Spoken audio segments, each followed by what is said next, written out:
పెద్ద నోట్ల రద్దు నిర్ణయం తపాలా శాఖ పంట పండినట్లయిందన్న విమర్శలు వ్యక్తమవుతున్నాయి. చిన్న మొత్తాల పొదుపు పేరుతో బ్యాంకుల్లో జమ అయ్యే నగదు కంటే 3 రెట్ల నగదు జమైందంటే పరిస్థితి అర్థం చేసుకోవచ్చు.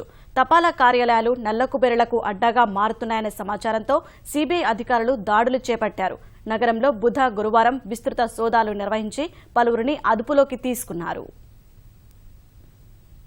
మొబైల్ ఫోన్ల రాకతో వెలవెలబోయిన తపాలా కార్యాలయాలు పెద్ద నోట్ల రద్దుతో కలకలలాడుతున్నాయి. ఇదే అదునుగా పలువురు తపాలా కార్యాలయ సిబ్బంది నల్లధనం మార్పిడికి వస్తున్న అక్రమార్కులతో కుమ్మక్కయ్యారనే ఆరోపణలు గుప్పుమంటున్నాయి. అందుకు ఆజ్యం పోసేలా హైదరాబాద్ హిమాయత్ నగర్లోని తపాలా కార్యాలయంలో 40 లక్షల రూపాయల పెద్ద నోట్లను మార్చుకుంటుండగా సిబిఐ అధికారులు పట్టుకోవడం రాష్ట్ర వ్యాప్తంగా సంచలనం సృష్టించింది. ఈ నేపథ్యంలో హైదరాబాద్లోని అబిడ్స్ జీపీఓ, హిమాయత్ నగర్, ఖైరతాబాద్, సనత్ నగర్లోని తపాలా కార్యాలయాల్లో సిబిఐ అధికారులు విస్తృత దాడులు చేపట్టారు.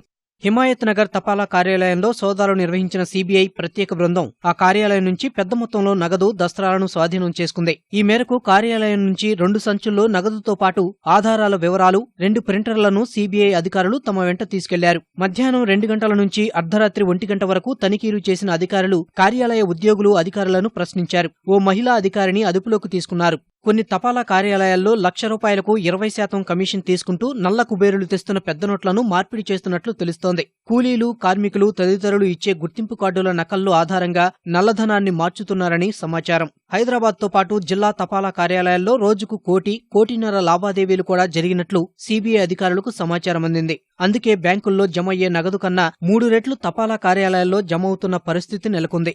కొందరు బినామీ పేర్లతో తపాలా పొదుపు ఖాతాలు తెరిపించి వాటిల్లో నల్లధనాన్ని వేసి తద్వారా సొమ్ము చేసుకుంటున్నారనే ఫిర్యాదులందాయి. రద్దు చేసిన పెద్ద నోట్లను తపాలా కార్యాలయాల్లో జమ చేసేటప్పుడు కేవలం పొదుపు ఖాతాలోనే జమ చేయాలనేది నిబంధన. అయితే అత్యధిక తపాలా కార్యాలయాల్లో ఈ నిబంధనను తుంగలో తొక్కినట్లుగా తెలుస్తోంది. కొందరు తమ వద్దనున్న నల్లధనాన్ని వేర్వేరు చిన్న మొత్తాల పొదుపు పత్రాల పేరిట జమ చేస్తున్నారు. ఈ విషయం ఆర్థిక శాఖ ఉన్నతాధికారుల దృష్టికి వెళ్లడంతో కేవలం పొదుపు ఖాతాలు మినహా మరే పొదుపు పత్రాల పేరిట డబ్బుల్ని స్వీకరించవద్దని ఆదేశాలు జారీ చేశారు. దీంతో గురువారాల్లో రాష్ట్రంలో చాలా చోట్ల తపాలా కార్యాలయాలు పనిచేయలేదు. నగదు మార్పిడి కోసం గంటల తరబడి సామాన్యులు క్యూలైన్లలో నించొని నానా కష్టాలు పడుతుంటే నల్ల కుబేరులు మాత్రం తపాలా, బ్యాంకింగ్ వ్యవస్థల్ని ప్రభావితం చేస్తూ అక్రమార్జనను సక్రమంగా చేసుకుంటూ దేశ భవిష్యత్తును బజారుకీడుస్తున్నారు.